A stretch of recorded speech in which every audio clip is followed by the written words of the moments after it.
Good day, my fellow Filipinos. On May 27, 2025, President Ferdinand Marcos Jr. made headlines with a short but firm statement. I will not resign. Why will I do that? It's not my nature to run away from problems. What good will that do? These words came at a time when public pressure has been mounting, with critics calling for the president's resignation following a controversial cabinet reshuffle and political decisions that have reignited national debate. Let's take a closer look at this story, not with anger, not with bias, but with understanding, facts, and critical thinking. The latest round of criticism began after President Marcos reappointed some names into key roles, including several familiar faces from the early years of his administration. Most notably, Atty. Vic Rodriguez, his former Executive Secretary. Rodriguez was removed from his post back in 2022 due to allegations of questionable performance and a lack of coordination within the cabinet. Now, he's returned to the spotlight, not with humility, but with demands. Rodriguez has joined other voices calling on Marcos Jr. to step down, citing leadership concerns.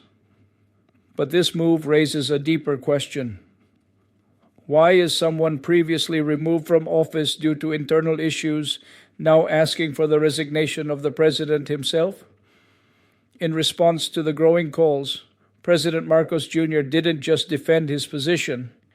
He made a strong point about the dangerous pattern in Philippine politics.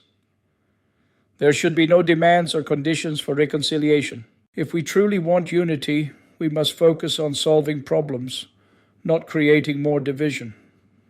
This was his message to critics and political opponents, especially to those who are open to reconciliation, but only if certain demands are met. What the president is pointing out is a pattern we've seen again and again in our country's history. Leaders are elected, and then, even before their term is halfway through, there are strong pushes for them to resign, often from people who could gain power as a result. In some cases, these pushes are successful. After EDSA revolutions 1, 2, and 3, we saw how protests and power plays can remove sitting presidents. Sometimes it led to reform, but sometimes it didn't. And often, those who pushed for change were never held accountable.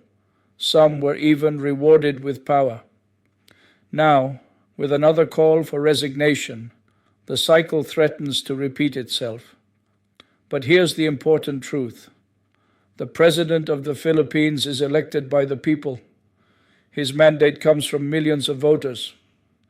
And unless there is clear and legal wrongdoing, a resignation demand should not replace the electoral process.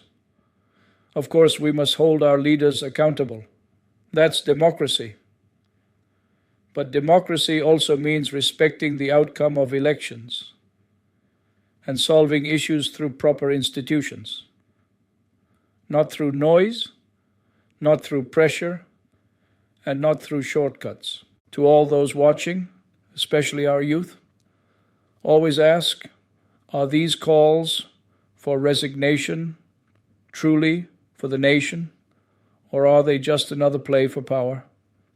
Is President Marcos right to stand his ground? Should political reconciliation come with demands?